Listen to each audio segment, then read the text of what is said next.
तभी उसके कंधे पर कोई हाथ रखता है। हरिवंश पलट कर देखता है तो वो डर जाता है। खून से लथपथ एक आदमी उससे कहता है, बहुत लंबा इंतजार करवाया है तूने, आखिरकार तू हमारी पकड़ में आ ही गया। हरिवंश उस आदमी को देखकर डर जाता है। वो आसपास देखता है, सभी लोग नॉर्मल हैं। ऐसा लगता है जैसे हरिवंश के अलावा किसी और को वो आदमी नजर ही नहीं आ रहा। कौन हो तुम और मेरा इंतजार क्यों कर रहे थे? आत्मा कुछ कहती कि तभी हरिवंश की सबसे छोटी बेटी उससे कहती है, पापा, हम कब से यहाँ इंतजार कर रहे हैं। सबका नंबर आ रहा है मगर हमारा बोर्ड में नंबर ही नहीं आ रहा। अब तो मुझे बहुत जोर से भूख भी लग रही है।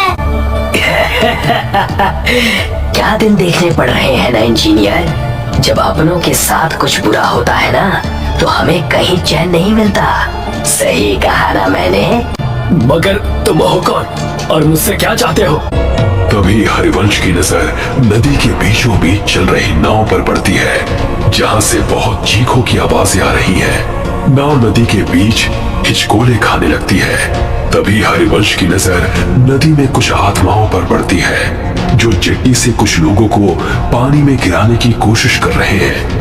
जो आदमी नदी में गिरता जाता है, वो आत्माएं एक एक करके उनका गला मरोड़ती तो कोई आत्मा किसी का खून पीती है।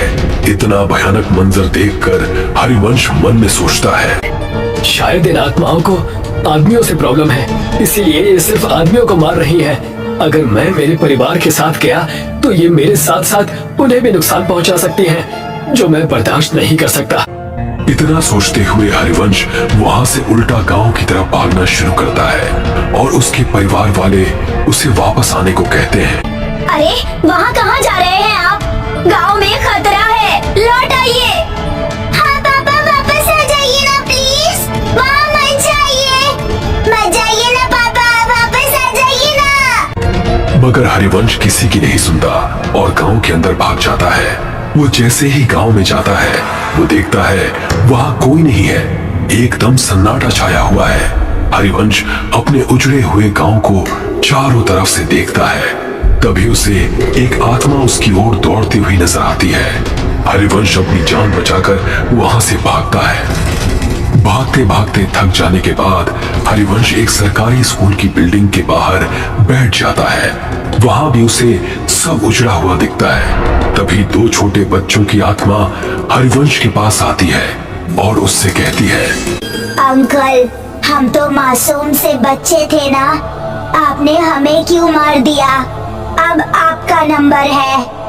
मैं इन बच्चों को क्यों मारूंगा भला? मैं खुद बेटियों का बाप हूँ। ये सब क्या हो रहा है मेरे साथ? वहाँ मेरा परिवार भी अकेला है। मुझे लगता है इन सबको कोई गलतफहमी हो रही है।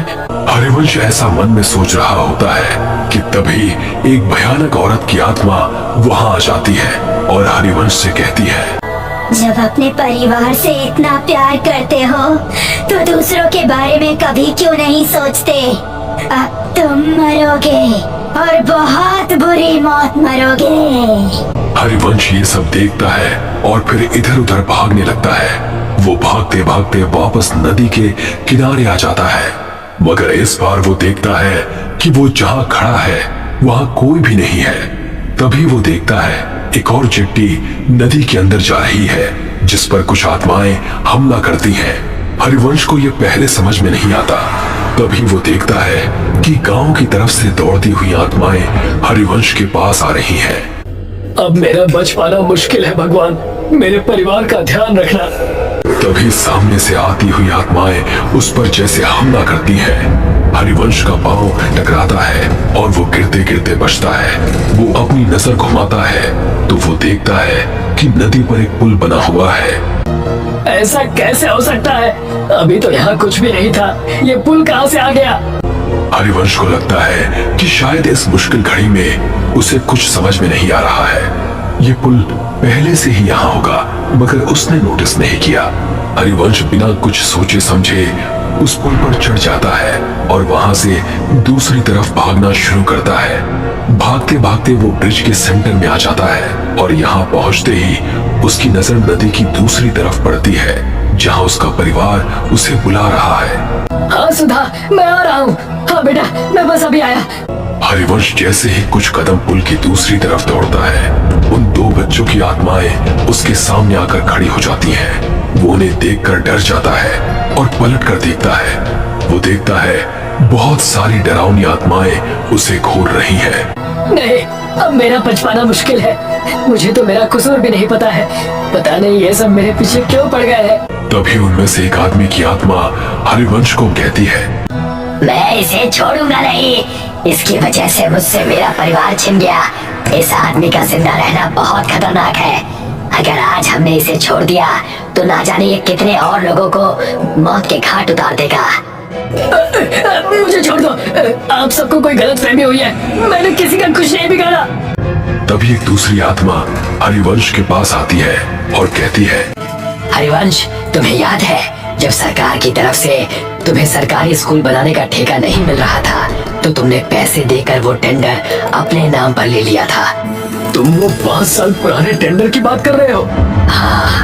हाँ, क्योंकि मुझे वो प्रोजेक्ट किसी भी कीमत पर चाहिए था। मेरी बेटियां शहर में पढ़ने जाती हैं और वहाँ की फीस बहुत ज्यादा है। मैं गांव में रहने वाला इंजीनियर भला उनके सपनों को कैसे पूरा कर पाता।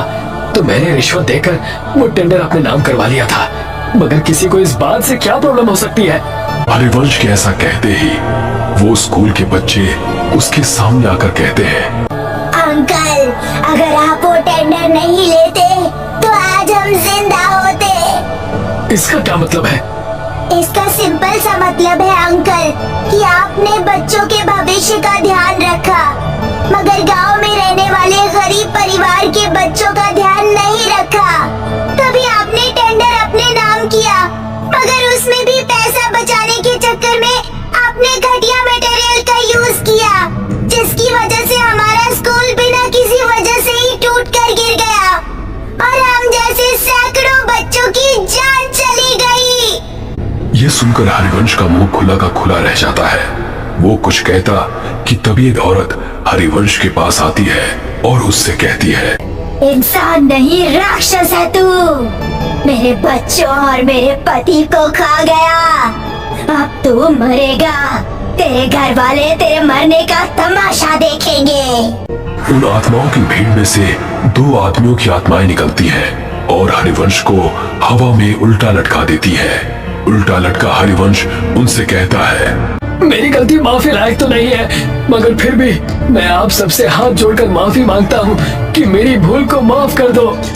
तभी आत्माओं की शक्ति से उल्टा लटका हरिवंश गोल गोल चक्री के जैसे घूमने लगता है। तूने कोई भूल नहीं की इंजीनियर। तूने तो सब सोच समझ कर किया है और जो तूने किया है ना उसे पाप कहते हैं। पाप की माफी नहीं होती, उसकी सजा होती है जो अब तुझे हम देंगे। नहीं नहीं, मैंने कुछ भी जानबूझकर नहीं किया। प्लीज मुझे माफ कर दो। प्लीज जाने दो। हाँ, आज तुझे इस दुनिया से भेजने ही तो आए हैं। तू शायद भूल रहा है इंजीनियर, तूने गांव का सिर्फ वो स्कूल ही नहीं बल्कि म्यूनिसिपल का हॉस्पिटल भी बनाया था। गांव में ऐसे कई छोटे बड़े प्रोजेक्ट हैं जो तूने पूरे किए थे। और हाँ, आज जो ये तू इस ब्रिज में झूल रहा है ये भी तो तूने ही बनाया था। तुझे अंदाजा भी है कि तेरे बनाए गए सभी प्रोजेक्ट्स का एक जैसा ही हाल हुआ है। तो तू एक दो नहीं बल्कि हजारों मौतों का अकेला जिम्मेदार है। ये सब सुनकर हरिवंश को अपनी सारी काली करतूतें याद आ जाती हैं और वो उन सब से कहता है, हाँ, मैं सब कुछ स्वीकार करता हूँ। मैं सारी गलतियाँ मानता हूँ। मैं इन सब का दोषी हूँ।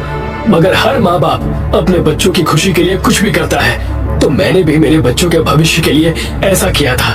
हालांकि मैं अब ये बात मानता हूँ कि मैंने जो भी किया वो सब गलत था।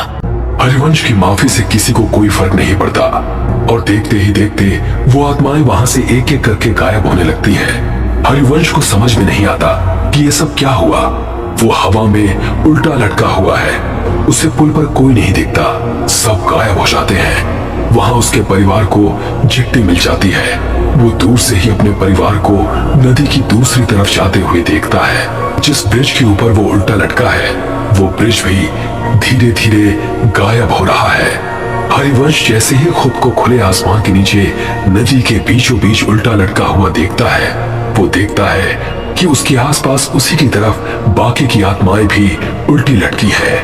वो उन्हें देखकर डर जाता है। तू और तेरा साथ देने वाले सभी लोग अब इस दुनिया में नहीं हैं और आगे भी जब जब तुझ जैसे लोग ऐसा काम करेंगे हम उन्हें सजा देने आते रहेंगे। इतना कहकर वो सारी आत्माएं हरिवंश पर झपट्टा मारती हैं।